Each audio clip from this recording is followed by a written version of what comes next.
ഹരി ഹരി. ഓം നമോ. Super super beautiful. Hare Krishna. Hare Krishna. ഓം നമോ ഭഗവതേ വാസുദേവായ. ഓം നമോ ഭഗവതേ വാസുദേവായ. ഓം നമോ ഭഗവതേ വാസുദേവായ. ഓം അജ്ഞാനതിമിരാന്തസ്യ ജ്ഞാനാഞ്ജനശലാകയാ ചക്ഷുരുന്മീലിതം യേന തസ്മൈ ശ്രീഗുരവേ ശ്രീചൈതന്യമനോഭീഷ്ടം സ്ഥാപിതം യേന ഭൂതലേ സ്വയം രൂപകഥാമഹ്യം ദദാതി സ്വപദാന്തികം. അജ്ഞാനമാകുന്ന കടും തിമിരത്തോടു കൂടിയാണ് ഞാൻ ജനിച്ചത്. ആധ്യാത്മിക ഗുരുനാഥൻ വിജ്ഞാനമാകുന്ന ദീപശിഖ കൊണ്ട് എൻ്റെ കണ്ണുകൾ തുറന്നു. അദ്ദേഹത്തിന് എൻ്റെ സാദര നമസ്കാരങ്ങൾ സമർപ്പിക്കുന്നു. സുമാജി വന്ദേഹം ചൊല്ലാമോ? വന്ദേഹം ശ്രീ ഗുരോ ശ്രീയുതപതകമലം. വന്ദേഹം ശ്രീഗുരോ ശ്രീയുതപദകമലം ശ്രീഗുരുൻ വൈഷ്ണവാംശ്ച ശ്രീരൂപം സാഗ്രജാതം സകഗണരഘുനാഥനിത്വം സജീവം. ഹേ കൃഷ്ണ കരുണാ സിന്ധോ ദീനബന്ധോ ജഗത്പദേ ഗോപേശ ഗോപികാന്ത രാധാകാന്ത നമോസ്തുതേ.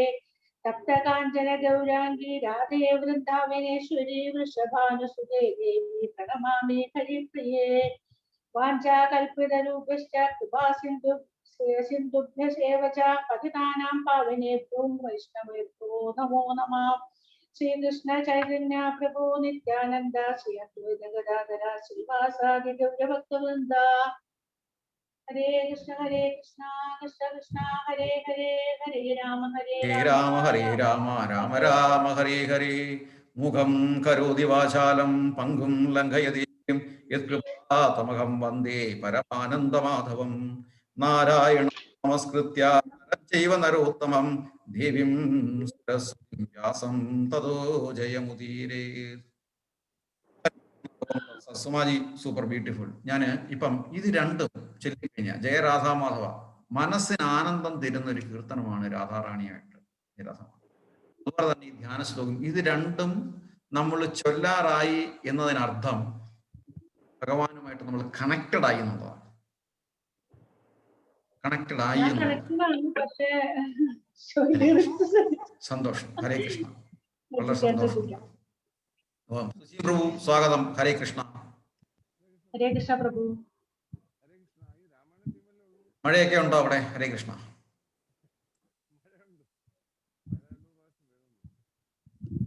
വോയിസ് കിട്ടുന്നില്ല. ഹരേ കൃഷ്ണ. അതെ, വോയിസ് കേൾക്കുന്നില്ല. ഓഡിയോ ഒന്നുകൂടെ നോക്കണേ. ഹരേ കൃഷ്ണ. ഇപ്പം നമ്മള് ഭഗവത്ഗീതയുടെ കാതലായ ഒരു അധ്യായമാണ്. ഭഗവത്ഗീതയുടെ സത്ത് എന്ന് പറയും. ഗീത വിഷയ സംഗ്രഹം. അതിനകത്ത് ഈ ഭഗവത്ഗീതയുടെ എല്ലാ സമ്മറിയും ഉണ്ട്.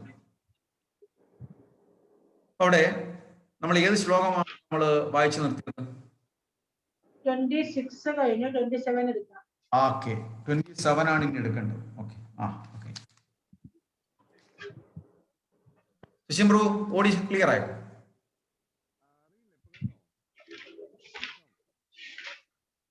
കേൾക്കുന്നില്ല.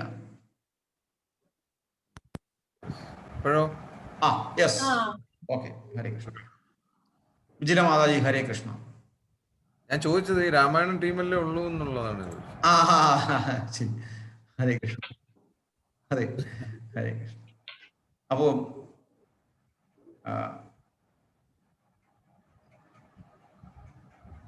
ഭഗവത്ഗീതയുടെ സാഖ്യയോഗം, ഗീതാവിഷയ സംഗ്രഹം, ആ സാഖ്യയോഗത്തില് ഈ ചാപ്റ്ററെ എനിക്കൊരു ഡൗട്ട് ഉണ്ട്. ആർക്കെങ്കിലും പറയാൻ പറ്റും? 25th കഴിഞ്ഞത് അത് 26th എടുക്കണം തോന്നുന്നു അല്ലേ? അതെ, 26th എടുക്കണം തോന്നുന്നു. അതെ, സോറി. അതെ. ഇവിടെ രണ്ടാമത്തെ ചാപ്റ്റർ ഇത്തിരി കൂടുതൽ ശ്ലോകങ്ങളുള്ളതാണ്. 72 ശ്ലോകങ്ങൾ രണ്ടാമത്തെ അധ്യായം. അപ്പൊ അതിനകത്ത് അർജുനൻ ഭഗവാന്റെ മുന്നിൽ സറണ്ടർ ആവുന്നതും ഗുരുവിനെ സ്വീകരിക്കുന്നതുമായിട്ട് 1 മുതൽ 10 വരെയുള്ള ശ്ലോകങ്ങൾ നമ്മൾ കേട്ട് കഴിഞ്ഞു. ഇപ്പം നമ്മൾ സറണ്ടർ ചെയ്തതിന് ശേഷം എന്താ ഒരു ഗുരുനാഥൻ ചെയ്യുന്നത്? ആ ശിഷ്യനോട് കാര്യങ്ങൾ പറഞ്ഞു കൊടുക്കുകയാണ്. അതാണ് 11 മുതൽ 30 വരെയുള്ള ശ്ലോകം ജ്ഞാനത്തെക്കുറിച്ച് പറയുകയാണ്. ഈ ജ്ഞാനം കിട്ടിക്കഴിയുമ്പോഴാണ് അർജുനന്റെ ആ വിഷമതങ്ങളെല്ലാം മാറുന്നത്. അത് കഴിഞ്ഞതിന് ശേഷം വീണ്ടും വർണ്ണാശ്രമധർമ്മത്തെക്കുറിച്ചൊക്കെ ഭഗവാൻ പറയുന്നുണ്ട്. അത് കഴിഞ്ഞിട്ട് കർമ്മകാന്ഡം, കർമ്മത്തെ പറ്റി പറയുന്നു. 31 മുതൽ 38 വരെ ശ്ലോകം കർമ്മകാന്ഡത്തെ പറ്റിയാണ് പറയുന്നത്. ഈ കർമ്മകാന്ഡം വീണ്ടും ആത്മാവിനെ കണക്ട് ചെയ്യും. ആത്മബുദ്ധി കൊണ്ട് മനസ്സിനെ കണക്ട് ചെയ്യും, മനസ്സിനെ ആത്മാവിനെ കണക്ട് ചെയ്യും. അങ്ങനെ ആകുമ്പോഴാണ് ഭഗവാനുമായിട്ട് കണക്ട് ആവുന്നത്. അത് 38 മുതൽ 53 വരെ ശ്ലോകമാണ്. പിന്നെ വീണ്ടും ഭഗവാൻ ഒന്നുകൂടെ ക്ലിയർ ചെയ്യുന്നുണ്ട് അർജുനോട്. കർമ്മയോഗ ഈ സുപ്പീരിയർ ടു കർമ്മ സന്യാസ. 54 ശ്ലോകം പറയുന്നതാണ്. അതിന്റെ ബാക്കി, അതിന്റെ ഒരു കണ്ടിന്യൂഷൻ 3-ാമത്തെ അധ്യായത്തിലൂടെ വരുന്നുണ്ട്. പിന്നെ സ്ഥിരബുദ്ധിയുള്ളവൻ ആരാണ്, സ്ഥിതപ്രജ്ഞനായിട്ടിരിക്കുന്നവൻ ആരാണ് എന്ന് ഭഗവാൻ 54 മുതൽ 72 വരെയുള്ള ശ്ലോകങ്ങൾ പറയുന്നുണ്ട്. പിന്നെ വീണ്ടും അതിനെപ്പറ്റി വീണ്ടും ഒന്നും കൂടെ വിശകലനം ചെയ്യുന്നതാണ് 3-ാമത്തെ അധ്യായമായ കർമ്മയോഗം. ഇവിടെ 2-ാമത്തെ അധ്യായത്തിൽ 11-ാമത്തെ ശ്ലോകം മുതൽ 30-ാമത്തെ ശ്ലോകം വരെ ജ്ഞാനം, അറിവിനെ പറ്റി അത് ഭഗവാൻ അർജുനനോട് നമുക്ക് വേണ്ടിയിട്ട് പറയുകയാണ്. അവിടെ നമ്മൾ 25-ാമത്തെ ശ്ലോകം നമ്മൾ കഴിഞ്ഞു. 26-ാമത്തെ ശ്ലോകം നമുക്ക് അങ്ങനെ പോകാം. 26, 27, 28, 29, 30 ഇതെല്ലാം ഒരേ കാര്യത്തെ പറ്റിയാണ് പറയുന്നത്. പക്ഷേ അർജുനന് മനസ്സിലാക്കാൻ വീണ്ടും വീണ്ടും ഭഗവാൻ പറഞ്ഞു കൊടുക്കുകയാണ്. അധ ചൈന്യം നിത്യജാതം നിത്യം വാ മന്യസേ മൃതം അധം തഥാപി ത്വം മഹാബാഹോ നൈവം ശോചിതു മർഹസി.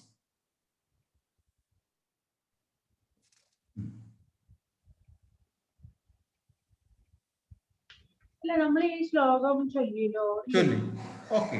അപ്പൊ അടുത്തത് ജാതസ്യ ധ്രുവോ മൃത്യുർ ധ്രുവം ജന്മമൃതസ്യ തസ്മാത് പരിഹായേ അർദ്ധേ നത്വം ശോചിതും അർഹസി. അല്ലേ അടുത്തത്? അതെ അതെ അതെ അതെ. ഓക്കെ. അതെ, 27, 28 നമുക്ക് നോക്കാം. 27, 28. ജാതസ്യ ഹി ധ്രുവോ മൃത്യുർ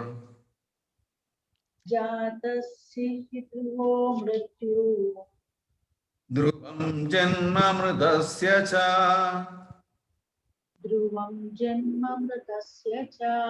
തസ്മാത് പരിഹാരേ അർദ്ധേ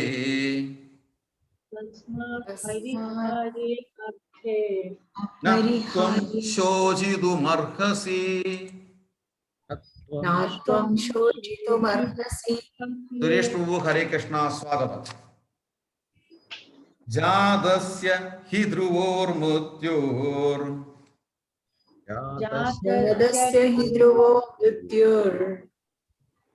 ധ്രുവം ജന്മമൃതസ്യ ച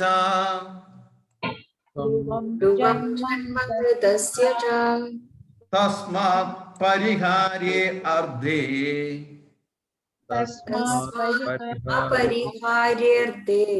ന ത്വം ശോചിതുമർഹസി. ശബ്ദാർത്ഥം ശ്രീല പ്രഭുപാദ കി ജയ്. ഹി നിശ്ചയമായും ജാതസ്യ ജനിച്ചവന് മൃത്യുഹു മരണം, ധ്രുവക നിശ്ചിതം മൃതസ്യ മരിച്ചവന് ജന്മജ ജന്മവും, ധ്രുവം നിശ്ചിതം തസ്മാ കൊണ്ട് അപരിഹാരി ഒഴിച്ചുകൂടാൻ പറ്റാത്ത അർദ്ധേ കാര്യത്തിൽ ത്വം നീ ശോചിതു ദുഃഖിക്കുവാൻ ന അർഹസി അർഹനല്ല. ഒരു കുഞ്ഞ് ജനിക്കുമ്പോൾ നീ സന്തോഷിക്കുന്നു, പക്ഷേ അത് വളർന്നു വലുതായി മരിക്കുമ്പോൾ നീ വിഷമിക്കുന്നു. സന്തോഷിക്കേണ്ടിയും വിഷമിക്കേണ്ടിയും കാര്യമില്ല എന്നാണ് ഇത് പറയുന്നത്. സ്ഥിതപ്രജ്ഞന്റെ അർത്ഥം ഇങ്ങോട്ട് വരാൻ പോവുകയാണ്. ജനിച്ചവന് മരണം വിവർത്തനം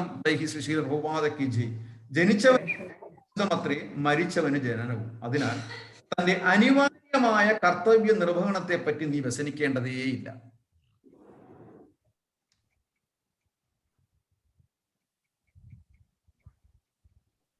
ജാതസ്യ ഹി ധ്രുവോർമൃത്യോർ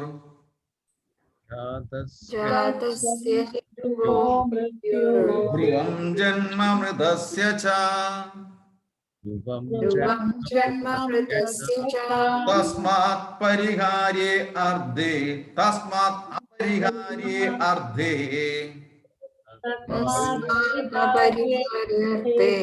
നത്വം ശോചിതുമർഹസി.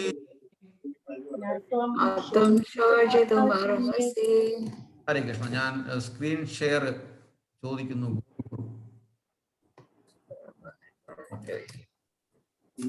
Mataji okay. Hare Krishna. Thank you. ജാതസ്യ ഹി ധ്രുവോർമൃത്യോർ ധ്രുവം ജന്മമൃതസ്യ ച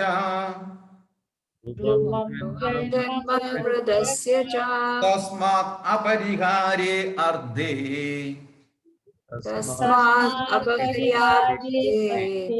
നത്വം ശോചിതുമർഹസി.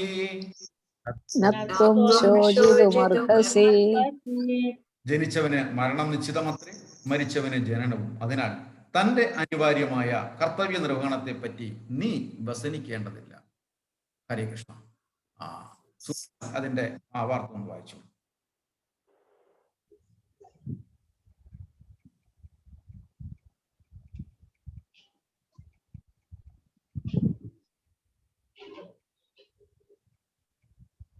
സമാജി കേൾക്കുന്നുണ്ടോ? ഹരേ കൃഷ്ണ. സ്ട്രക്ക് ആയിരുന്നല്ലോ അല്ലേ?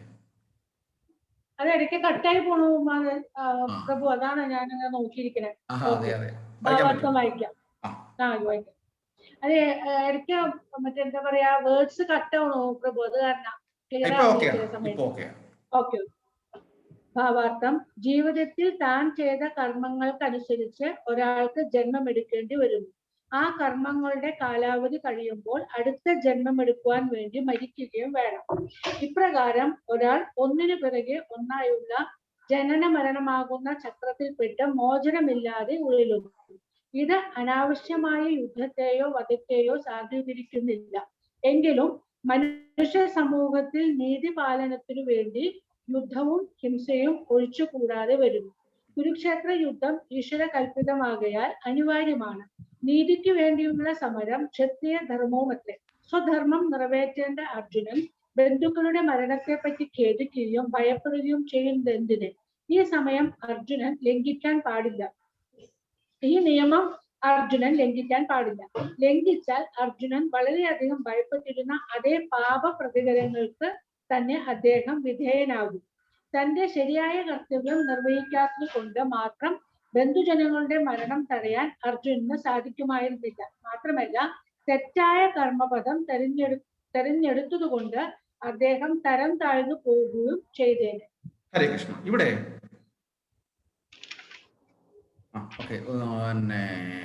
എല്ലാരും ശ്ലോകം വായിച്ചില്ലല്ലേ? സ്മിതമാതി ഒന്ന് വായിക്കാം നിങ്ങളുടെ ശ്ലോകം.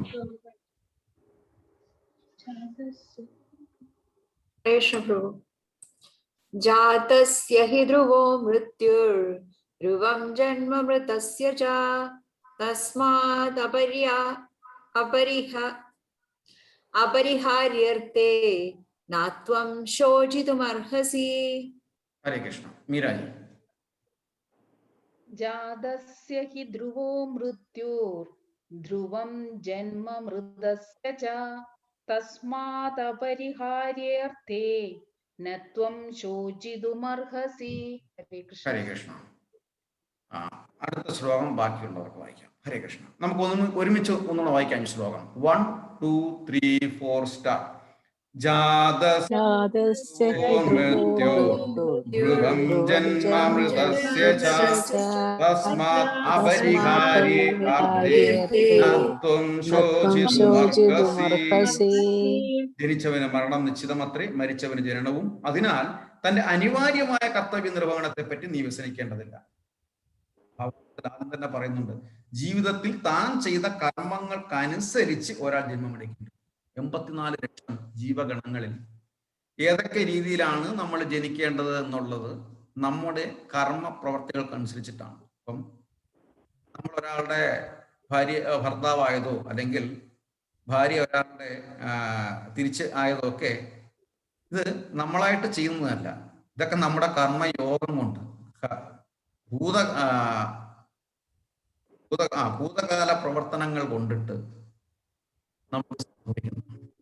ഇവിടെ വീണ്ടും പറയുന്നതാണ്, ഒരു അർജുന, നീ ഒരു ക്ഷത്രിയനാണ്, നിന്റെ ഡ്യൂട്ടി പ്രിസ്ക്രൈബ്ഡ് ഡ്യൂട്ടിയാണ് യുദ്ധം ചെയ്യുക എന്നുള്ളത്. അതുകൊണ്ട് നിന്നെ ഞാൻ ഏൽപ്പിക്കും. ഇപ്പം ഒരു ന്യായാധിപൻ ആ കസേരയിൽ ഇരുന്നിട്ട് ഇതെനിക്കൊന്നും പറ്റത്തില്ല, തൂക്കിലേറ്റാൻ വിധിക്കാൻ എനിക്ക് പറ്റത്തില്ല, അല്ലെങ്കിൽ ശിക്ഷ കൊടുക്കാൻ എനിക്ക് പറ്റത്തില്ല, എന്റെ മനസ്സ് നോവുന്നു എന്ന് പറഞ്ഞാൽ എന്തായിരിക്കും സ്ഥിതി? അദ്ദേഹത്തിന്റെ പ്രിസ്ക്രൈബ്ഡ് ഡ്യൂട്ടി നിന്ന് വ്യതിചലിക്കുകയാണ്. അതേസമയം അദ്ദേഹം ചെയ്യുകയാണെങ്കിൽ അദ്ദേഹം പെർഫെക്റ്റ് ആണ് എന്ന് ഔദ്യോഗികമായി നമ്മൾ പറയും. ആ ന്യായാധിപൻ പെർഫെക്റ്റ് ആണ്. അല്ലെങ്കിൽ നമ്മൾ പറയും കറപ്റ്റഡ് ആണ്, അല്ലെങ്കിൽ ഭീരുവാണ്, അല്ലെങ്കിൽ മറ്റാർക്കും എന്തെങ്കിലും വശംവദനായി എന്ന് പറയും. അത് ഭഗവാൻ ഇഷ്ടപ്പെടുന്നില്ല. ഇനി ഒരാൾക്ക് വധശിക്ഷ ഒരാൾക്ക് വിധിച്ചു, പനിഷ്മെന്റ് ആണ്, കുറ്റം ചെയ്തവന് വധശിക്ഷ വിധിക്കുന്നു. ഈ വധശിക്ഷ ആക്ച്വലി അദ്ദേഹത്തിന് ഗുണം ചെയ്യുകയാണ് ചെയ്യുന്നത്. ഭൗതികമായി നമ്മൾ നോക്കുമ്പോൾ ഇത്ര വർഷത്തേക്ക് ജയിലിൽ ശിക്ഷ കഴിച്ചു, ശിക്ഷ കഴിഞ്ഞിട്ട് ഇത്ര വർഷം കഴിഞ്ഞിട്ട് വധശിക്ഷ കൊടുക്കുന്നു എന്ന് പറയുമ്പോൾ ഭൗതികമായിട്ട് നമുക്കൊരു പ്രയാസം, അല്ലെങ്കിൽ മറ്റുള്ളവർക്കൊരു പ്രയാസം, അല്ലെങ്കിൽ അവർക്ക് പ്രയാസമായി തോന്നാം. അതേസമയം ഭഗവാൻ അവിടെ ആ പനിഷ്മെന്റ് ഈഹലോകത്ത് തന്നെ കൊടുത്തതിലൂടെ അവന് മറ്റു വലിയ പാപ പ്രതികരണങ്ങളിൽ നിന്ന് മോചനം നേടുകയാണ് ചെയ്യുന്നത്. ഇനി മറ്റെന്തെങ്കിലും വളഞ്ഞ വഴിയിലൂടെ അവൻ ആ നീതിപീഠത്തിന്റെ മുന്നിൽ നിന്ന് രക്ഷപ്പെടുകയാണെങ്കിൽ അവൻ ശരിക്കും തെറ്റ് ചെയ്തിട്ടുണ്ട്. അതേസമയം കോടതിയുടെ മുന്നിൽ നമ്മുടെ ഭരണഘടന എങ്ങനെയാണ്, തെളിവുകളാണ് അടിസ്ഥാനം. അപ്പം അതിന്റെ ലൂപ്പുകളൊക്കെ വെച്ചുകൊണ്ട് രക്ഷപ്പെട്ടിട്ടുണ്ട് എന്ന് വിചാരിച്ചു. അപ്പോൾ നമ്മൾ ഭൗതികമായിട്ട് വിചാരിക്കും അദ്ദേഹം നിരപരാധി ആയതുകൊണ്ട് അദ്ദേഹം രക്ഷപ്പെട്ടു എന്ന് വിചാരിക്കും. അതേസമയം എല്ലാത്തിനും സാക്ഷിയായ സാക്ഷി ഗോപാൽ, ആ ഭഗവാൻ അറിയാം ഇവൻ കള്ളത്തരത്തിലൂടെ രക്ഷപ്പെട്ടതാണ്. തീർച്ചയായിട്ടും അതിൻ്റെ പാപപ്രതികരണം അവന്റെ അടുത്ത ജന്മത്തിൽ. അപ്പം ഈ ലോകത്ത് അവന് കോടതി വിധിയിലൂടെ ശിക്ഷിക്കപ്പെട്ടു കഴിഞ്ഞാൽ അതിന് ഇളവ് കിട്ടുകയാണ് ചെയ്യുന്നത്. എന്ന് പറഞ്ഞാൽ, ചുരുക്കി പറഞ്ഞാൽ, കർമ്മ ഫലത്തിൽ നിന്ന് നമുക്കൊരിക്കലും ഒളിച്ചോടാൻ പറ്റത്തില്ല എന്ന് അർജുനനോട് ഭഗവാൻ പറഞ്ഞു വെച്ചിരിക്കുകയാണ്. അതായത് സ്വന്തം സഹോദരൻ, ആ സഹോദരന്മാരോട് കിടക്കപ്പാടം പോലും കൊടുക്കുന്നത് മാത്രമല്ല, സമൂഹത്തിൽ ഏറ്റവും ആദരണീയനായി സൂക്ഷിക്കേണ്ട സ്ത്രീയെ, ആ സ്ത്രീയുടെ വസ്ത്രം പൊതുവേദിയിൽ അഴിക്കാൻ ശ്രമിച്ചു, നഗ്നയാക്കാൻ ശ്രമിച്ചു. അതുപോലെ ഉറങ്ങിക്കിടക്കുന്ന അർജുനന്റെ കുഞ്ഞുങ്ങളെ കൊന്നു. പിന്നെ അഭിമന്യുവിന്റെ കർണൻ പിറകെ പോയി പിന്നിൽ നിന്ന് അമ്പ ചെയ്തു. ഇവിടെ എല്ലാം സംഭവിച്ചപ്പോൾ അതിനൊരു പനിഷ്മെന്റ് കൊടുക്കണം. ആ ശരീരം ദുഷിച്ചു പോയി എന്ന് ഭഗവാൻ തീരുമാനിച്ചിട്ട് ആ ശരീരത്തെ എടുത്ത് കളയുകയാണ് ഭഗവാൻ ചെയ്യുന്നത്. അടുത്ത ശ്ലോകം കൂടെ നമുക്ക് നോക്കാം. അവ്യക്താദീനി ഭൂതാനി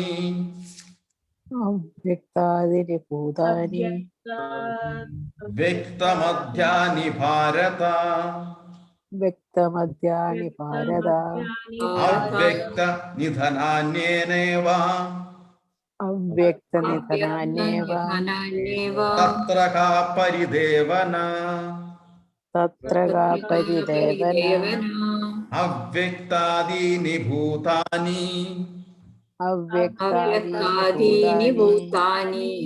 വ്യക്തമധ്യാനി ഭാരത വ്യക്തമധ്യാനി ഭാരത അവ്യക്ത നിധനാന്യേവ അവ്യക്തനിധനാന്യേവ തത്ര കാ പരിദേവന. തത്ര പരിദേവന. ശബ്ദാർത്ഥം വൈഹി ശ്രീ ശ്രീരഭ്രുവാദക്കി ജയ്. ഭാരത, ഹേ ഭാരത, ഭൂതാനി സൃഷ്ടിക്കപ്പെട്ടവയെല്ലാം അവ്യക്താദി അവ്യക്തമായ ആദിയോടുകൂടിയും വ്യക്തമധ്യാനി മധ്യത്തിൽ വ്യക്തമായവയും അവ്യക്ത നിധനാനി അവ്യക്തമായ അവസാനത്തോടു കൂടിയവയും ഏവ തന്നെ തത്ര അതിൽ ആ പരിദേവന എന്തിനെ വിലപിക്കും. വിവർത്തനം ആവർത്തനത്തോടെ ശ്രീരപ്രഭുപാദക്കി ജയ്. സൃഷ്ടിയിലെ ജീവഗണങ്ങൾ എല്ലാം ആരംഭത്തിൽ പ്രകടമാകുന്നില്ല, മധ്യത്തിൽ ആവിർഭാവം കൊള്ളുന്നു, നശിപ്പിക്കുമ്പോൾ വീണ്ടും അവ്യക്തമാകുന്നു. അങ്ങനെ ഇരിക്കെ ഇതിന്റെ ആവശ്യമെന്ത്?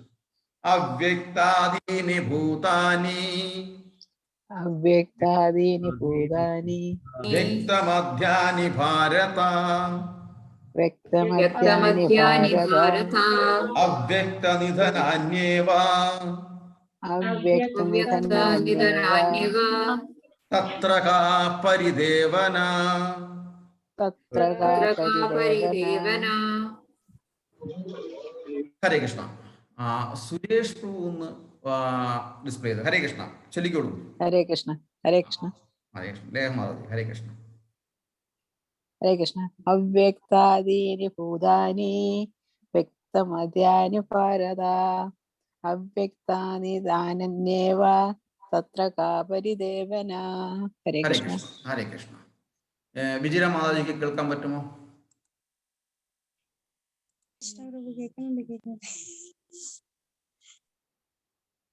കേൾക്കാൻ പറ്റുന്നില്ലേ പ്രഭു? കേൾക്കുന്നുണ്ട്. കേട്ടോ കേട്ടോ കേട്ടോ. വിജയ മാതാജിക്ക് കേൾക്കാൻ പറ്റുന്നുണ്ടോ? ഹരേ കൃഷ്ണ. കേൾക്കാൻ പറ്റുന്നുണ്ട്. ചൊല്ലാമോ ശ്ലോകം? ഞാൻ എടുത്തിട്ടില്ല പ്രഭു.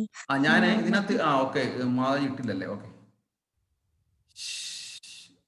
ഓക്കെ. ആ ശ്ലോകം ഒന്ന് ചൊല്ലാം.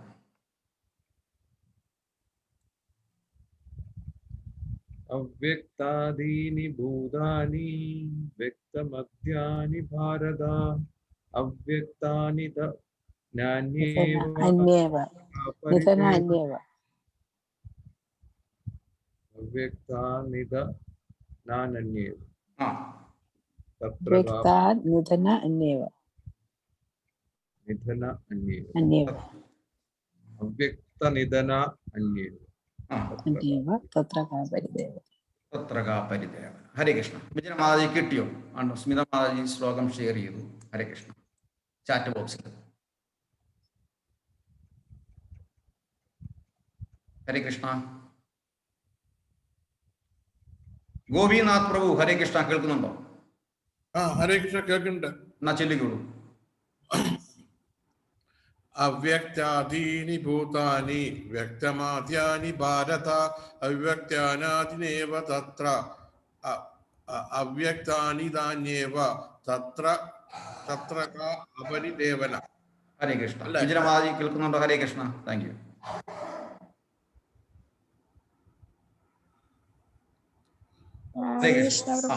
ചൊല്ലിക്കോളൂ. മോനെ ഉറങ്ങിയില്ല പ്രഭു. Okay, no issue. ഓക്കെ, വായിച്ചു. ഇതിന്റെ ഭാവാർത്ഥം സുശീം പ്രഭു ഒന്ന് വായിക്കാം. ഭാവാർത്ഥം: ആത്മസത്തയിൽ വിശ്വസിക്കുന്നവരും വിശ്വസിക്കാത്തവരുമായ രണ്ട് വിഭാഗം തത്വജ്ഞാനികൾ. രണ്ടു വിധത്തിൽ നോക്കിയാലും ദുഃഖത്തിന് കാരണമില്ലെന്ന് സ്പഷ്ടമാണ്. ആത്മസത്തയിൽ വിശ്വസിക്കാത്തവരെ വൈദിക ധർമാനുയായികൾ നാസ്തികരെന്ന് വിളിക്കുന്നു. വാദത്തിന് വേണ്ടി ആ നാസ്തിക സിദ്ധാന്തം സ്വീകരിച്ചാൽ കൂടി ദുഃഖിക്കുന്നതിൽ അർത്ഥമില്ല. ആത്മാവിന് പ്രത്യേകമായ നിലനിൽപ്പുണ്ട്. സൃഷ്ടിക്ക് മുൻപ് ഭൗതിക മൂലധാതുക്കളിൽ ആത്മാവിന്റെ സാന്നിധ്യമില്ല. അവ അവ്യക്ത ദശയിലുമാണ്. സൂക്ഷ്മമായ ഈ അവ്യക്തതയിൽ നിന്ന് പ്രത്യക്ഷീഭാവം ഉണ്ടാകുന്നു. ആകാശത്ത് നിന്ന് വായു, വായുവിൽ നിന്ന് അഗ്നി, അതിൽ നിന്ന് ജലം, ജലത്തിൽ നിന്ന് ഖരവസ്തുക്കൾ ഭൂമി എന്നീ ക്രമത്തിൽ ഉരുത്തിരിയുന്നു. ഭൂമിയിൽ നിന്ന് വിവിധ ആവിർഭാവങ്ങൾ ഉളവാകുന്നു. ഉദാഹരണമായി, ഭൂമിയിൽ നിന്നുളവായ ഒരു പടുകൂറ്റൻ കെട്ടിടം എടുക്കുക. അത് തകർന്നടിയുമ്പോൾ വീണ്ടും അവ്യക്ത ദശയിലെത്തുന്നു. അവസാനം അണു പ്രായമായി തീരുകയും ചെയ്യുന്നു. ഊർജ സന്തുലന നിയമം ലംഘിക്കപ്പെടുന്നില്ല. കാലഗതിയിൽ വസ്തുക്കൾ ആവിർഭവിക്കുന്നു, മറയുന്നു എന്ന വ്യത്യാസമേ ഉള്ളൂ. അപ്പോൾ ആവിർഭാവത്തിലോ തിരോഭാവത്തിലോ ദുഃഖിക്കാൻ എന്തുണ്ട്? തിരോഭാവ ദശയിലും ഒന്നും നശിക്കുന്നില്ലല്ലോ. ആരംഭത്തിലും അവസാനത്തിലും മൂലകങ്ങളെല്ലാം അവ്യക്ത ദശയിൽ തന്നെ. മധ്യദശയിൽ മാത്രമേ ആവിർഭവിക്കുന്നു. സാരമായ ഭൗതിക വ്യത്യാസങ്ങളൊന്നും അതുണ്ടാക്കുന്നില്ലതാണ്. ഈ ഭൗതിക ശരീരങ്ങൾ കാലാന്തരത്തിൽ നശിക്കുന്നവയും അന്തവന്ത ഇമേ ദേഹ ആത്മാവ് അനശ്വരനുമാണെന്നുള്ള നിത്യസോക്ത ശരീരിണ ഗീതാപതിഷ്ഠമായ വൈദിക മതം സ്വീകരിക്കുകയാണെങ്കിൽ ശരീരം ഉടുപ്പ് മാത്രമാണെന്ന് നാം എപ്പോഴും ഓർക്കേണ്ടതായിരിക്കും. ഉടുപ്പൊന്നും മാറ്റുന്നതിൽ എന്തിനു വിഷാദം? ശാശ്വതമായ ആത്മാവിനോട് താരതമ്യപ്പെടുത്തുമ്പോൾ ഭൗതിക ദേഹത്തിന് യാഥാർത്ഥ്യമേ ഇല്ല. ഏതാണ്ടൊരു സ്വപ്നം പോലെയുള്ള ഒന്നാണിത്. സ്വപ്നത്തിൽ നാം ആകാശത്തിലൂടെ പറക്കുന്നതായും രാജകീയ രഥത്തിൽ ഇരിക്കുന്നതായും കാണാറുണ്ട്. പക്ഷെ ഉണരുമ്പോൾ അതെല്ലാം മിഥ്യാനുഭവങ്ങളാണെന്ന് അറിയുന്നു. ഭൗതിക ശരീരത്തിന്റെ അസ്ഥിരതയെ അടിസ്ഥാനപ്പെടുത്തിയാണ് വൈദിക ജ്ഞാനം ആത്മസാക്ഷാത്കാരത്തിന് പ്രോത്സാഹനം നൽകുന്നത്. അങ്ങനെ ആത്മാവുണ്ടെന്ന് വിശ്വസിച്ചാലും ശരി, വിശ്വസിച്ചില്ലെങ്കിലും ശരി, ദേഹനാശത്തിൽ വ്യസനിക്കേണ്ടതില്ല. ഹരേ കൃഷ്ണ. ഇവിടെ ഭഗവാൻ അർജുനോട് രണ്ട് സിദ്ധാന്തത്തെ പറ്റിയും പറഞ്ഞു. ഈശ്വര വിശ്വാസികൾ, നിരീശ്വരവാദികൾ. നിരീശ്വരവാദികളെയാണ് നാസ്തികരെന്ന് പറയുന്നത്. ഇനി ഈശ്വരനില്ല എന്ന് പറയുന്നവരാണെങ്കിൽ കൂടി എന്താ പ്രശ്നം? ഈ ജനനത്തിനും മരണത്തിലും അല്ലെങ്കിൽ മരണത്തിന് ദുഃഖിക്കേണ്ടതില്ല എന്ന് പറഞ്ഞു. അപ്പം ഈ ശരീരത്തിന് ആത്മാവ് അവ്യക്തമായി ശരീരത്തിൽ നിന്ന് പോകുമ്പോൾ ആത്മാവ് അവ്യക്തമായി പോകുന്നു. പക്ഷെ ആത്മാവ് നശിക്കുന്നില്ല. ഒരു മെഴുകുതിരി നമ്മൾ എടുക്കുന്നു. ഈ മെഴുകുതിരിയെ നമ്മൾ മെഴുകുതിരിയായിട്ടുള്ള ഈ മെഴുകിനെ ആ മെഴുകുതിരിയുടെ ഫോമിൽ നമ്മളിപ്പോൾ കാണുന്ന ആ ഒരു ഫോമിൽ കാണുന്നത് കൊണ്ടാണ് മെഴുകുതിരി എന്ന് പറയുന്നത്. ശരിയല്ലേ? ഈ മെഴുകുതിരി കത്തിക്കുമ്പോൾ ഈ മെഴുകുതിരി ഉരുകി താഴ്ത്തും. അപ്പൊ മെഴുകുതിരി തീർന്നു എന്ന് നമ്മൾ പറയും. മെഴുകുതിരി തീർന്നു എന്ന് പറയും. ആക്ച്വലി മെഴുകു തീർന്നിട്ടുണ്ടോ? മെഴുകു തീർന്നില്ല. പക്ഷെ നമ്മുടെ മുന്നിൽ അത് അവ്യക്തമായി നിൽക്കുന്നു. കാര്യം ഒരു വ്യക്തതയില്ല എന്ന് പറയുന്നത് പോലെ ഈ ശരീരത്തിൽ ആത്മാവ് നിൽക്കുമ്പോൾ ആ ശരീരത്തിന് ജീവൻ എടുക്കുന്നു. ഈ ശരീരം ഉപേക്ഷിക്കുമ്പോൾ ആത്മാവിന്റെ നിലനിൽപ്പുണ്ട്. മറ്റൊരു ശരീരം തേടി, ഉറവിടം തേടി തങ്ങ് യാത്രയാവും. ഇത്രയേ ഉള്ളൂ. അവന് ഇഷ്ടപ്പെട്ട ഒരു ശരീരം നോക്കും. കാര്യം എന്നെങ്ങനെ ഇഷ്ടപ്പെടും? നമ്മുടെ ചിന്താധാരകൾക്കനുസരിച്ചിട്ടാണ് ഈ ആത്മാവിനെ പാകപ്പെടുത്തി വെച്ചിരിക്കുന്നത്. ഈ ആത്മാവിനെ ആൾറെഡി മോൾഡ് ചെയ്ത് വെച്ചിരിക്കുകയാണ്. എങ്ങനെയാണ്? നമ്മുടെ ചിന്താധാരകൾ കൊണ്ട്. ഒരുപക്ഷെ നല്ല രീതിയിലായിരിക്കും മോൾഡ് ചെയ്ത് വെച്ചിരിക്കുന്നത്. നേരത്തെ ഞാൻ പറഞ്ഞതിന്റെ കൂട്ട് വെള്ളം ഒന്നാണ്. പക്ഷേ ഈ വെള്ളത്തിന് ഇഷ്ടം ഓട്ട് ഗ്ലാസ്സിൽ പോകണമെന്നാണോ അതോ വെള്ളി ഗ്ലാസ്സിൽ പോകണമെന്നുള്ളത് ഈ ചിന്താധാരകൾക്കനുസരിച്ചിട്ടിരിക്കും. അപ്പൊ അങ്ങനെ ഈ ആത്മാവ് അതിനനുസരിച്ചിട്ടുള്ള ഈ ശരീരത്തിലേക്ക് പോകും. എങ്ങനെയാണെങ്കിലും ഈ ആത്മാവിന് ശരീരം എടുക്കേണ്ടി വരും. ഇതിനിടയ്ക്ക് വീണ്ടും ചോദിക്കുന്നു, വീണ്ടും ഭഗവാൻ പറയാണ് മധ്യത്തിൽ ആവിർഭാവം കൊള്ളുന്നു. എന്താണ് ഉദ്ദേശിക്കുന്നത് ഈ മധ്യത്തിൽ ആവിർഭാവം കൊള്ളുന്നു? സൃഷ്ടിയിലെ ജീവഗണങ്ങൾ എല്ലാം ആരംഭത്തിൽ പ്രകടമാകുന്നില്ല, മധ്യത്തിൽ ആവിർഭാവം കൊള്ളുന്നു. നശിപ്പിക്കുമ്പോൾ വീണ്ടും അവ്യക്തഗതമാകുന്നു. വരുന്നതിന് മുമ്പ് സുധീർ പ്രഭു ആ ശ്ലോകം ഒന്നും കൂടെ വായിച്ചു. ഹരേ കൃഷ്ണ.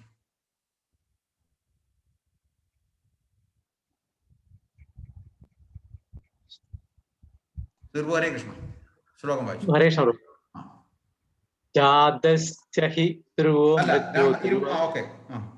മൊത്തം വായിച്ചോളൂ. രണ്ട് ശ്ലോകം വായിച്ചു. ജാതസ്യ ഹി ധ്രുവോ മൃത്യു ധ്രുവം ജന്മ മൃതസ്യ ച തസ്മാത് പരിഹാര്യാർത്ഥേ നാത്വം ചോദിതുമർഹസി. അവ്യക്താദീനി ഭൂതാനി വ്യക്തമാധ്യാനി ഭാരത അവ്യക്താനിദാനാന്യേവ പരിദേവന. ഇതെന്താ ഉദ്ദേശിച്ചത്? സൃഷ്ടിയിലെ ജീവഗണങ്ങൾ എല്ലാം ആരംഭത്തിൽ പ്രകടമാകുന്നില്ല, അതിനെ അപ്പിയർ ആകുന്നില്ല, പ്രത്യക്ഷത്തിൽ കാണുന്നില്ല. മധ്യത്തിൽ ആവിർഭാവം കൊള്ളുന്നു, നശിപ്പിക്കുമ്പോൾ വീണ്ടും അവ്യക്തമാകുന്നു. അങ്ങനെയിരിക്കെ വ്യസനത്തിന്റെ ആവശ്യമുണ്ട്. എന്താ ഉദ്ദേശിച്ചത്?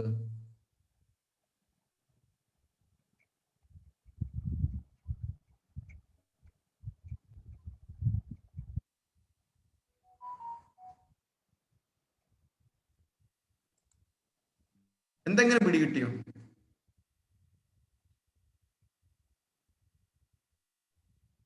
പൂന്താനം നമ്പൂരിയുടെ ജ്ഞാനപ്പാനയാണ് ഇതിനകത്ത് ഓർമ്മിച്ചിരുന്നത്.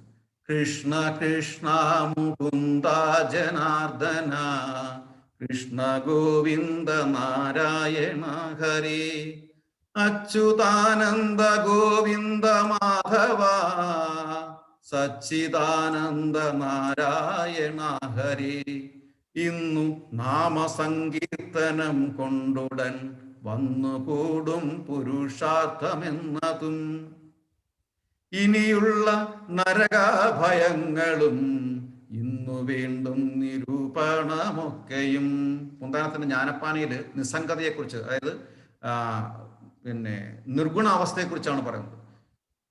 എന്തിനു വൃഥാ കാലം കളയും, വൈകുണ്ഠത്തിനു പൊയ്ക്കൊല്ലുവിനെല്ലാരും. കൃഷ്ണ കൃഷ്ണ മുകുന്ദ ജനാർദ്ദന, കൃഷ്ണ ഗോവിന്ദ നാരായണ ഹരേ, അച്യുതാനന്ദ ഗോവിന്ദ മാധവ, സച്ചിദാനന്ദ നാരായണ ഹരേ. കൂടിയല്ല പിറക്കുന്ന നേരത്തും, കൂടിയല്ല മരിക്കുന്ന നേരത്തും, കൂടിയല്ല പിറക്കുന്ന നേരത്തും, കൂടിയല്ല മരിക്കുന്ന നേരത്തും, മധ്യേ ഇങ്ങനെ കാണുന്ന നേരത്തു മത്സരിക്കുന്നതെന്തിനു നാം വൃഥാ. മധ്യേ ഇങ്ങനെ കാണുന്ന നേരത്തു മത്സരിക്കുന്നെന്തിനു നാം വൃഥാ. കൂടിയല്ല പിറക്കുന്ന നേരത്തും, കൂടിയല്ല മരിക്കുന്ന നേരത്തും. കൃഷ്ണ കൃഷ്ണ മുകുന്ദ ജനാർദ്ദന, കൃഷ്ണ ഗോവിന്ദ നാരായണ ഹരേ, അച്യുതാനന്ദ ഗോവിന്ദ മാധവ, സച്ചിദാനന്ദ നാരായണ ഹരേ. ഇപ്പൊ എന്ത് മനസ്സിലായി? മധ്യേ ഇങ്ങനെ അതായത് ആത്മാവ് മരിച്ചിട്ടില്ല, ഈ ആത്മാവിന്റെ യാത്ര ഇങ്ങനെ തുടർന്നുകൊണ്ടേയിരിക്കുകയാണ്. അപ്പം മറ്റു സൃഷ്ടികരണങ്ങളിൽ ഈ ആത്മാവ് ഈ ബോഡിയിൽ നിന്ന് വേർപെട്ട സമയത്ത് നമ്മൾ കാണുന്നില്ല, നമ്മൾ പ്രത്യക്ഷത്തിൽ കാണുന്നില്ല. ഏതോ ഒരു ബോഡിയിൽ വന്നപ്പോൾ നമ്മൾ ആ ജീവനെ കാണുന്നു. പക്ഷെ നമ്മൾ ഒരുമിച്ചല്ല ജനിച്ചിരിക്കുന്നത്, പക്ഷെ ഈ ആത്മാവ് നിലനിൽക്കുന്നുണ്ട്. ഈ ശരീരം ഉപേക്ഷിച്ച് പോകുമ്പോഴും നമ്മൾ ഒരുമിച്ചല്ല പോകുന്നത്, പക്ഷെ ഉപേക്ഷിച്ച് പോകുന്നുണ്ട്. അപ്പൊ ഈ ആത്മാവിന്റെ പ്രയാണത്തിന് ഇടയ്ക്കുള്ള ചെറിയ ഒരു സമയത്താണ്, ഒരു 10-70 വർഷം മാത്രമാണ് നമ്മൾ കൂടി കാണുന്നത്. ആത്മാവ് കോടാനുകോടി വർഷങ്ങൾ ഇങ്ങനെ സഞ്ചരിച്ചു കൊണ്ടേയിരിക്കുമ്പം ആ കോടാനുകോടി വർഷങ്ങൾക്കകത്തൊരു 10-70 മാക്സിമം 70 വർഷങ്ങൾ മാത്രമേ, ഇപ്പോഴത്തെ ആവറേജ് കണക്ക് പറഞ്ഞ 70 വർഷങ്ങൾ നമ്മൾ കൂടി കാണുന്നത്. പ്രത്യക്ഷത്തിൽ മധ്യേ ഇങ്ങനെ കാണുന്ന നേരത്ത് മത്സരിച്ചത് എന്തിനു നാം, എന്തിനാണ് ഇങ്ങനെ അങ്ങോട്ടും ഇങ്ങോട്ടും തമ്മിൽ പിണങ്ങി അസൂയയും കുശുമ്പും അല്ലെങ്കിൽ പരദൂഷണവും പറഞ്ഞു നടക്കുന്നത്, അല്ലെങ്കിൽ രാജ്യങ്ങളും തമ്മിൽ യുദ്ധം ചെയ്തു പോകുന്നത് എന്നാണ് ഭഗവാൻ ഇവിടെ പൂന്താനം നമ്പൂതിരി ഭഗവത്ഗീത അടിസ്ഥാനമാക്കി ചോദിച്ചത്. ഇത് തന്നെയാണ് ഇവിടെ ഭഗവാൻ അർജുനനോട് പറയുന്നത്. സൃഷ്ടിയിലെ ജീവഗണങ്ങളെല്ലാം ആരംഭത്തിൽ പ്രകടമാകുന്നില്ല, മധ്യത്തിൽ ആവിർഭാവവും കൊള്ളുന്നു, നശിപ്പിക്കുമ്പോൾ വീണ്ടും അവ്യക്തമാകുന്നു. അങ്ങനെയിരിക്കെ വ്യസനത്തിന്റെ ആവശ്യം. ഒരിക്കലും വിഷമിക്കേണ്ട ആവശ്യമില്ല. നീ കൃത്യമായി ഈ ശരീരത്തിനനുസരിച്ചിട്ടുള്ള ഡ്യൂട്ടി ചെയ്യുക. ഈ ശരീരം എന്തിനാണ് തന്നിരിക്കുന്നതെന്ന് തിരിച്ചറിയുക എന്നവിടെ ഭഗവാൻ അർജുനനോട് ആ ജ്ഞാനം ഉപദേശിച്ചു കൊടുക്കുകയാണ്. അത് കഴിഞ്ഞിട്ട് വീണ്ടും ആ നാമം അർജുനൻ പൂന്താനം നമ്പൂതിരി പറയുകയാണ്. ഈ ശരീരത്തെ എങ്ങനെ നല്ല രീതിയിൽ കൊണ്ടുപോകണം, ഭഗവാനെ സേവിക്കാൻ. ശക്തി കൂടാതെ നാമങ്ങൾ എപ്പോഴും ഭക്തി പൂണ്ടു ജപിക്കണം നമ്മുടെ. സിദ്ധികാലം കഴിവോളം ഈ വണ്ണം ശ്രദ്ധയോടെ വസിക്കേണമേവരും. കാണാകുന്ന ചരാചര ജാതിയെ നാണം കൈവിട്ടു കൂപ്പി സ്തുതിക്കണം. കൃഷ്ണ കൃഷ്ണ മുകുന്ദ ജനാർദ്ദന കൃഷ്ണ ഗോവിന്ദ നാരായണ ഹരി. ഭഗവാനെ ഒരു നാണവും കൂടാതെ കൈകൂപ്പി സ്തുതിക്കണം, സാഷ്ടാംഗം പ്രണമിക്കണം. അതിനാണ് ഈ ശരീരം തന്നിരിക്കുന്നത്. മധ്യേ ശരീരം തരുന്നത് ഭഗവാനെ സേവിക്കാനാണ്, അന്യോന്യം കലഹിക്കാനല്ല. ആ കലഹിച്ചതിന്റെ ഉത്തരമാണ് ഭഗവാൻ കൗരവരോട് കാണിക്കുന്നത്. ആ ദുഷിച്ച ശരീരത്തെ ഭഗവാൻ എടുത്തു കളയുന്നു. ഹരേ കൃഷ്ണ. ഭഗവത്ഗീതയുടെ സാഖ്യയോഗം ഗീതാ സംഗ്രഹ വിഷയത്തിലെ ഭഗവാൻ അർജുനന് കൊടുക്കുന്ന ജ്ഞാനത്തിന്റെ ഭാഗമായ 27, 28, 29 ശ്ലോകം നമ്മൾ വായിച്ചു. ഹരേ കൃഷ്ണ. ഇതിനെ പറ്റിയുള്ള മറ്റെന്തെങ്കിലും കൂടുതൽ കാര്യങ്ങളിലേക്ക് സുശീം പ്രഭു. ഹരേ കൃഷ്ണ. ഹരേ കൃഷ്ണ. പ്രഭു, ഇതിനകത്ത് പറയുന്നത് സൃഷ്ടിയുടെ ആദ്യകാലത്ത് ഒന്നും തന്നെ ഉണ്ടാവില്ല, ഇടയ്ക്ക് അപ്പിയർ ചെയ്യുന്ന ജീവജാലങ്ങളെല്ലാം എന്നല്ലേ പറയുന്നത്? സൃഷ്ടിയിലെ ജീവഗണങ്ങൾ എല്ലാം ആരംഭത്തിൽ പ്രകടമാകുന്നില്ല, നമുക്ക് കാണാൻ പറ്റുന്നില്ല. ആരംഭത്തില് അങ്ങനെ തന്നെയാണ് ഭാഗവത്തില് പറയുന്നത്. ആരംഭത്തിൽ സൃഷ്ടിയുടെ ഒരു സ്റ്റേജിലാണ് ജീവജാലങ്ങളൊക്കെ അപ്പിയർ ആവും. അതെ അതെ അതുവരെ ഇത് വെള്ളം മൂടി കിടക്കുന്നുണ്ടാവുള്ളൂ. അതെ അതെ അതെ. അല്ലാതെ എനിക്ക് തോന്നുന്നത് അതാണ് പറയുന്നതെന്ന് തോന്നുന്നു ഇവിടെ. അതെ. അപ്പൊ ഈ പറയുന്നുണ്ട്, വായു ആദ്യം വായു, ആദ്യം ആകാശം, ആകാശത്ത് നിന്ന് വായു, വായുവിൽ നിന്ന് അഗ്നി, അഗ്നിയിൽ നിന്ന് ജലം, ജലത്തിൽ നിന്ന് ഖരവസ്തുക്കൾ. ഭൂമി ഉണ്ടായത് പറയാണ്. ഭൂമിയിലല്ല ആക്ച്വലി ജലം, ജലത്തിൽ നിന്ന് ഭൂമി ഉണ്ടാകും. ഇതാണ് അതിന്റെ തിയറി. അപ്പൊ അങ്ങനെ 84 ലക്ഷം ജീവികളെയും ഭഗവാൻ സൃഷ്ടിക്കുന്നു. അത് കർമ്മ പ്രതിപ്രവർത്തനത്തിന്റെ അടിസ്ഥാനത്തിൽ.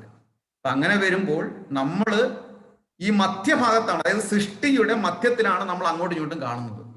ഇതിനു മുമ്പുള്ളതും നമുക്ക് അറിയത്തില്ല, ഇനി ശേഷമുള്ളതും നമ്മൾ അറിയാൻ പോകുന്നില്ല. അർജുന, എനിക്കും നിനക്കും ഒരുപാട് ജന്മങ്ങൾ ഉണ്ടായിരുന്നു, പക്ഷേ നിനക്കത് ഓർമ്മിക്കാൻ കഴിയുന്നില്ല, എനിക്കത് ഓർമ്മിക്കാൻ കഴിയും. ജന്മകർമ്മജമേ ദിവ്യം. സ്മിതമാതാജി, ജന്മകർമ്മജമേ ദിവ്യം. एवं यो वेत्ति तत्त्वतः त्यक्त्वा देहं पुनर्जन्म नैति मामेति स अर्जुन. ഭഗവത്ഗീതയിലെ എത്രാമത്തെ ചാപ്റ്റർ ശ്ലോകം? രണ്ടാമത്തെ തന്നെ. അതെ, രണ്ടാമത്തെ. അപ്പം ഇത് ഇവിടെയാണ്, ഇത് ഇത്രയേ ഉള്ളൂ. അപ്പം സുശീം പറഞ്ഞ കറക്റ്റാണ്. ഒന്നുകൂടെ ഈ സൃഷ്ടി ജാലങ്ങള് ഇടയ്ക്ക് മാത്രമേ നമുക്ക് ആദ്യം, മധ്യാന്തം, അവസാനം, ആദ്യവും അവസാനവും നമുക്ക് അറിയത്തില്ല.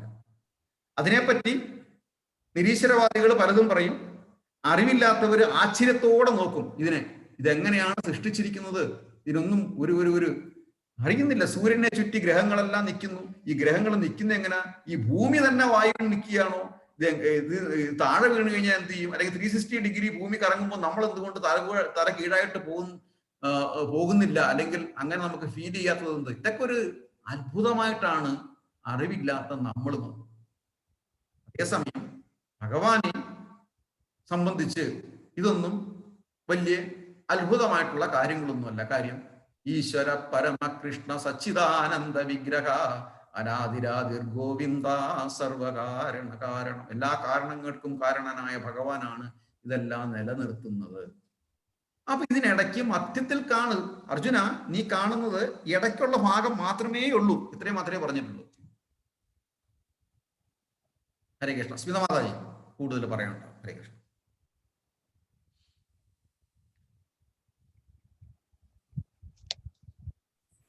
ഹരേ കൃഷ്ണ പ്രഭു. എന്താ പറയാ, സൺഡേ ഏകാദശിയാണ്, മൺഡേ ട്യൂസ്ഡേ നരസിംഹ ചതുർദശിയാണ്. ചൊവ്വാഴ്ച നരസിംഹ ചതുർദശിയാണല്ലേ? അതെ. അപ്പോ നരസിംഹ ഭഗവാന്റെ കഥ എല്ലാവർക്കും അറിയാം. പക്ഷെ ചെറുതായിട്ട് എനിക്ക് പറയാനുള്ളത്, ഈ ഹിരണ്യാക്ഷനും ഹിരണ്യകശിപുവിനും രാവണനും ഒക്കെ ഒരു കോമണാലിറ്റി ഉണ്ട്. എന്താണെന്ന് അറിയോ?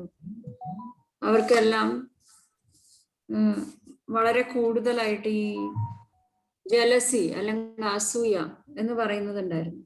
അപ്പോ നമ്മൾ ഈ ലീലയിൽ നിന്ന് മനസ്സിലാക്കേണ്ടത്, നമ്മൾക്ക് ഈ ജലസി ഉണ്ട് എന്നുണ്ടെങ്കിൽ നമ്മൾ ഒരിക്കലും ഭഗവാന്റെ കൃപയ്ക്ക് പാത്രമാവുന്നില്ല എന്നുള്ളതാണ്. ആൻഡ് ബാക്കി ഏത് നെഗറ്റീവ് ക്വാളിറ്റി ആണെന്നുണ്ടെങ്കിലും നമുക്കത് എങ്ങനെയെങ്കിലും ഒക്കെ ഭഗവാന്റെ സർവീസിന് വേണ്ടിയിട്ട് ഉപയോഗിക്കാൻ പറ്റും. ബട്ട് ഈ ജലസി എന്ന് പറയുന്ന അല്ലെങ്കിൽ അസൂയ എന്ന് പറയുന്ന ഈ ഒരു കാര്യം മാത്രം ഭഗവാന്റെ സർവീസിന് വേണ്ടിയിട്ട് ഉപയോഗിക്കാൻ പറ്റില്ല. അപ്പൊ അതുകൊണ്ട് നമ്മള് ഈ നരസിംഹ ചതുർദശി വരുന്ന സമയത്ത് ഇപ്പൊ നമ്മൾ വിചാരിക്കുന്നുണ്ടാവും നമുക്ക് അസൂയ ഇല്ല, പ്രത്യക്ഷത്തിൽ നമുക്ക് ഒരുപക്ഷെ ഉണ്ടായിക്കൊള്ളണമെന്നില്ല. പക്ഷെ അസൂയ ഉള്ളത് കൊണ്ടാണ് നമ്മളെല്ലാവരും ഈ ലോകത്തിൽ ഇരിക്കുന്നത്. ഇപ്പൊ ഇപ്പൊ നമ്മൾ അസൂയയുടെ ഒരു സട്ടിൽ ആയിട്ടുള്ള ഒരു കാര്യം പറയുകയാണെന്നുണ്ടെങ്കിൽ, ഇപ്പൊ ഒരു കുട്ടി, അപ്പൊ കുട്ടി അച്ഛന്റെ അമ്മയുടെ കുട്ടികളെ നമ്മൾ മടിയിലെടുത്തും. ഇപ്പൊ വേറെ ഏതെങ്കിലും ചെറിയ കുട്ടി വന്നു കഴിഞ്ഞിട്ടുണ്ടെന്നുണ്ടെങ്കിൽ നമ്മള് ആ കുട്ടികളെ വേഗം എടുത്തിട്ട് നമ്മൾ മടിയിൽ വെക്കും. അപ്പൊ നമ്മുടെ കുട്ടി എന്ത് ചെയ്യും? ഓടി വരും നമ്മുടെ മടിയിലിരിക്കാൻ വേണ്ടിയിട്ട്. സോ ഞാൻ പറയണത് അത്രയും സട്ടിലായിട്ടാണ് ഈ ജലസി എന്ന് പറയുന്ന ഈ ഒരു സ്വഭാവം നമ്മളിലുള്ളത്, നമുക്ക് അറിയില്ല.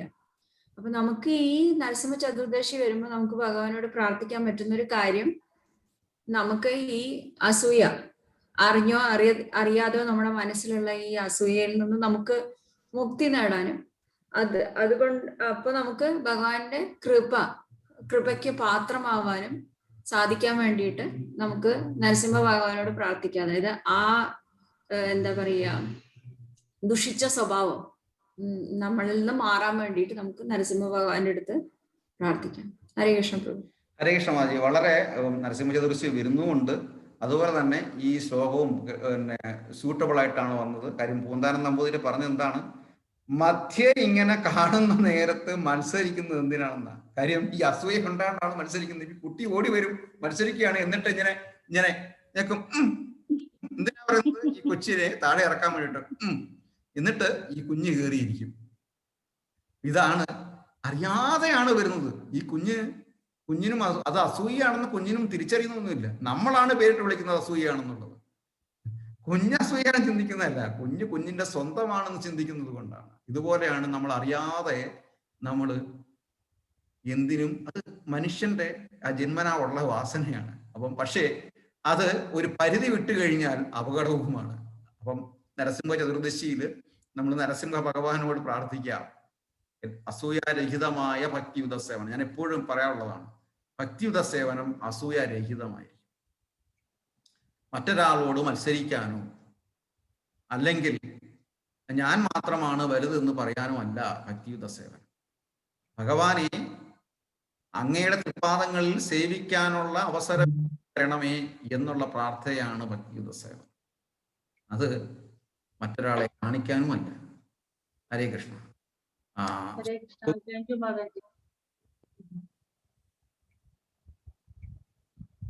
സുധീർ പ്രഭു, ഹരേ കൃഷ്ണ. ഹരേ കൃഷ്ണ പ്രഭു. പ്രത്യേകിച്ച് ഒന്നുമില്ല പ്രഭു. ഹരേ കൃഷ്ണ. ഒന്നുമില്ല, പറയാനായിട്ടൊന്നുമില്ല. കേട്ടില്ല. ഓക്കെ, ചന്തു ഉണ്ടോ അവിടെ? ചന്തു ഉണ്ട്, നാളെ എക്സാം. ഓക്കെ, ഹരേ കൃഷ്ണ. ഇടുക നമ്മുടെ മധുരത്തിനനുസരിച്ച്. ഓക്കെ, ശർക്കര ഇടുന്നു, പിന്നെ ചുക്കിന്റെ പൊടി ഇടുന്നു. വളരെ കുറച്ചിട്ടാ മതിയേ. ഈ പൊടികളെല്ലാം വളരെ കുറച്ച്, ഓരോ നുള്ളിട്ടാ മതി. ചുക്കിന്റെ പൊടി, ഏലക്കയുടെ പൊടി, കുരുമുളകിന്റെ പൊടി ഓരോ നുള്ള് ഇട്ടാ മതി. ഇപ്പൊ ഒരു ഗ്ലാസ്സിന് ഉണ്ടാക്കണമെന്നുണ്ടെങ്കിൽ ഒരു നുള്ള് ഇട്ടാ മതി. എന്നിട്ട് നല്ലോണം തിളപ്പിച്ച ശർക്കര അലിഞ്ഞതിന് ശേഷം താഴെ ഇറക്കി വെക്കുക. ഒന്ന് ചൂടാറിയതിന് ശേഷം കുറച്ച് നാരങ്ങ പിഴിയുക. നരസിംഹ ഭഗവാന് വളരെ ഇഷ്ടപ്പെട്ടതാണ്. എല്ലാവരും ഉണ്ടാക്കാൻ ശ്രമിക്കുക, ഭഗവാന് ഓഫർ ചെയ്യുക. കൂടാതെ ഒന്നുകൂടി റെസിപ്പി മാതാജി നമ്മുടെ ഗ്രൂപ്പിൽ ഇട്ട് തരുന്നതാണ്. ഹരേ കൃഷ്ണ. ഹരേ കൃഷ്ണ. അപ്പൊ നമുക്ക് എത്ര മണിക്ക് ഇരിക്കാൻ പറ്റും? ഇതേപോലെ 9 മണിക്ക് ഇരുന്നാ മതിയോ വൈകിട്ട്? 9 മണി വേണ്ട. ഓക്കെ. പിന്നെ എത്ര മണിക്ക്? അല്ലെ 9 മണിയായി. ഞാൻ ഉദ്ദേശിച്ചു ഇവിടുത്തെ 9 മണിയായി. 7:30 വന്നാ മതിയോ? 7:30 മണിക്ക്. അപ്പൊ ബിജിന മാതാജി, നമ്മൾ ഇവിടുത്തെ 9 മണി, അവിടുത്തെ 7:30 മണിക്ക് നമുക്ക് ഇരിക്കാം. 10 മിനിറ്റ് നരസിംഹ വചം മാത്രം ചെല്ലുന്നതേ ഉള്ളൂ. നരസിംഹ ആരതിയോടുകൂടി നമ്മൾ പുഷ്പം സമർപ്പിക്കുന്നു. ഹരേ കൃഷ്ണ. ഓക്കെ. ട്യൂസ്ഡേ.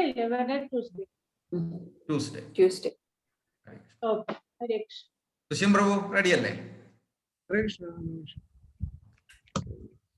പുഷ്പങ്ങൾ എന്ന് പറയുമ്പോ പ്രഭു തുളസി മാത്രമായാ പറ്റുമോ?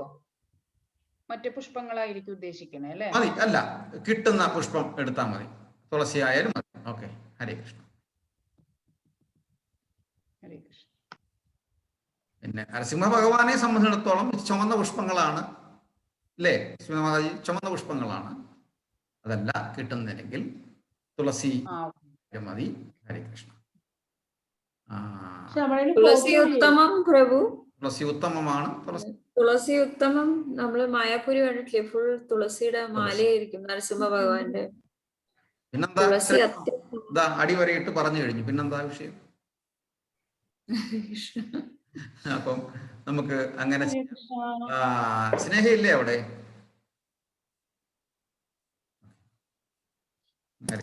ബാത്റൂം കുളിക്കുന്നു. ക്ലാസ് ഉണ്ടായിരുന്നു, അത് കഴിഞ്ഞിട്ട് ഇപ്പൊ പോയിട്ട്. സുധീർ പ്രഭു, ഒരു പാട്ടും കൂടെ നമുക്ക് കേൾക്കാനുള്ള അവസരമുണ്ടോ? സുധീർ പ്രഭു, ഒരു പാട്ട് കൂടി നമുക്ക് നിർത്താം. കമലയുണ്ടോ അവിടെ? കമലു 2 minutes പഠിക്കാൻ വിളിക്കാം. ഹരേ കൃഷ്ണ.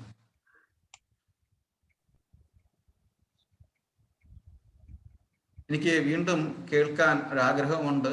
ഈ പാട്ട് പാടിക്കഴിഞ്ഞാൽ നല്ലതാണ്. ഹരിഹരായ നമ കൃഷ്ണ യാദവായ നമഃ.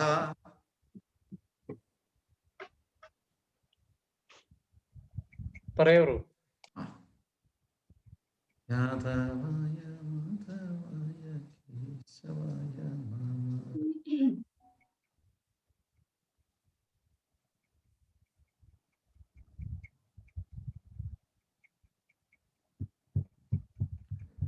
ഞാൻ ഈ പാട്ട് പാടാൻ പ്രത്യേകം ഓർമ്മിച്ചെന്ന് പറഞ്ഞാല്, ഗുരു മഹാരാജന്റെ സ്പീച്ചിന് എപ്പോഴും മഹാരാജ സ്റ്റാർട്ട് ചെയ്യുന്നത് ഈ ഒരു പാട്ടാണ്. അതിങ്ങനെ കേട്ട് ഇങ്ങനെ ഇരിക്കുന്നത് കൊണ്ടാണ്. അപ്പം ഈ പാട്ട് പാടുമ്പോൾ മൊത്തം ഗുരു മഹാരാജനെ ഓർമ്മിക്കും. ജയപതാക സ്വാമി ഗുരു മഹാരാജ്.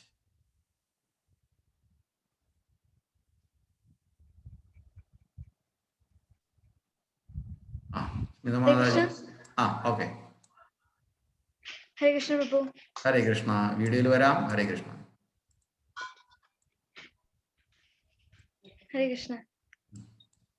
ഹരിഹരായ നമ കൃഷ്ണ യാദവായ നമഃ. യാദവായ മാധവായ കേശവായ നമഃ. ഹരിഹരായ നമ കൃഷ്ണ യാദവായ നമഃ. യാദവായ മാധവായ കേശവായ നമഃ.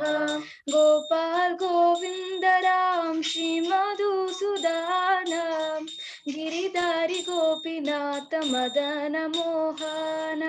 गोपाल गोविंद राम श्री मधुसूदन गिरिधारी गोपीनाथ मदन मोहन.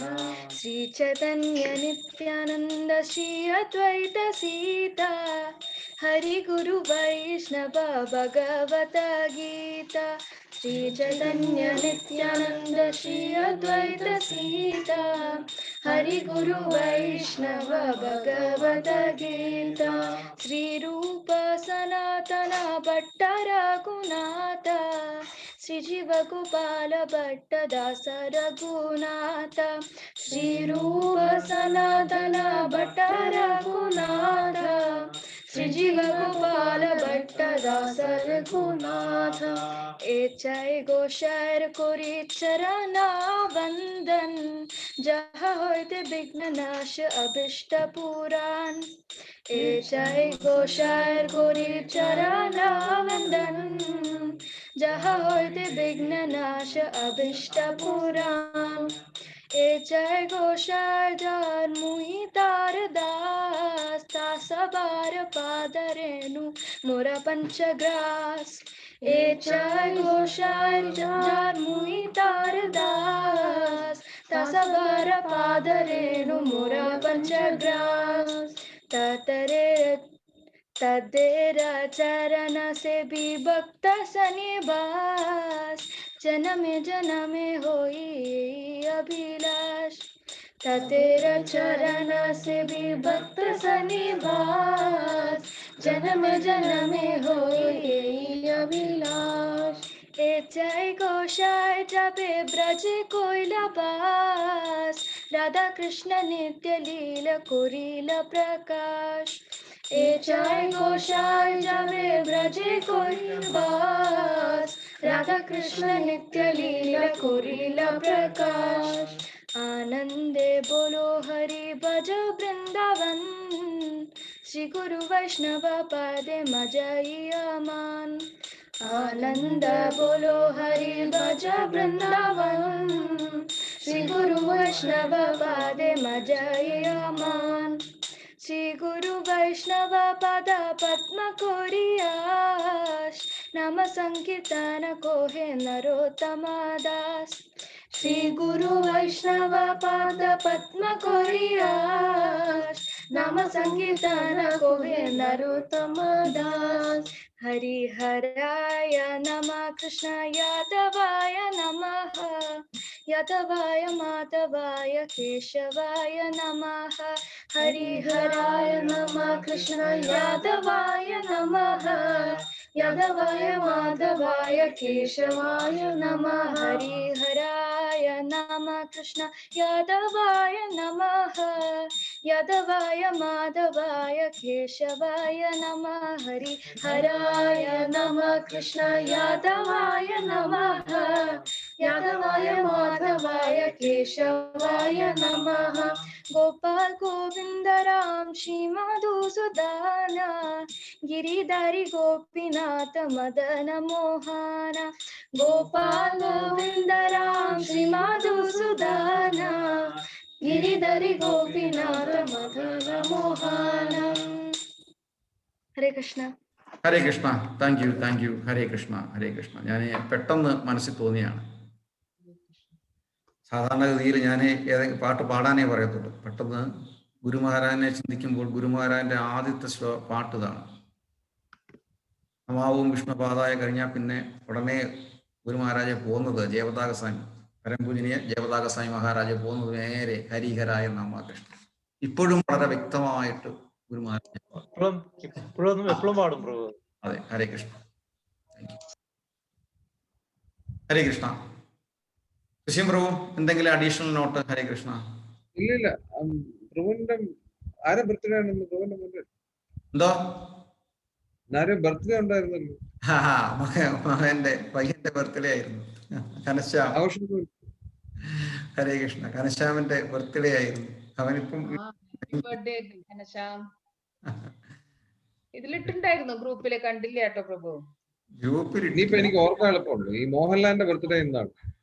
ഇന്ന് ഒരുപാട് പേരുടെ ബർത്ത്ഡേ എന്ന് കണ്ടു ഉടനെ ഫേസ്ബുക്കിൽ മോഹൻലാലിന്റെ ബർത്ത്ഡേ എളുപ്പമുണ്ടാവും. ഈ വീഡിയോ ടിവിയിലൊക്കെ വരുമല്ലോ, അപ്പൊ എളുപ്പമുണ്ടോ അവർക്ക്? ഹാപ്പി ബർത്ത്ഡേ പറയും. ഹരേ കൃഷ്ണ. ഞാൻ അവൻ ഉറങ്ങി നോക്കട്ടെ ഒരു മിനിറ്റ്. ഹരേ കൃഷ്ണ. ഇന്ന് കേക്ക് ചെയ്തില്ല. ഇന്ന് കേക്ക് ചെയ്യാത്തതിന് കാരണം നമ്മൾ പിന്നെ പുറത്ത് ചെയ്യണ്ട എന്ന് വിചാരിച്ചു ഈ സിറ്റുവേഷനിൽ. ഹരേ കൃഷ്ണ. അതാണ് ശരിയാ. വേണ്ട. എന്താ പായസം വെച്ചേക്കണില്ല? അമ്മ എന്താ പായസം വെച്ച് തന്നേ? ഇന്നെന്ത് പായസം വെച്ചെന്നു? ശർക്കര പായസം. നല്ലത്. അന്തരീക്ഷ കണ്ണമ്മ എന്ത് ചെയ്യണം? ദാ കണ്ണപ്പ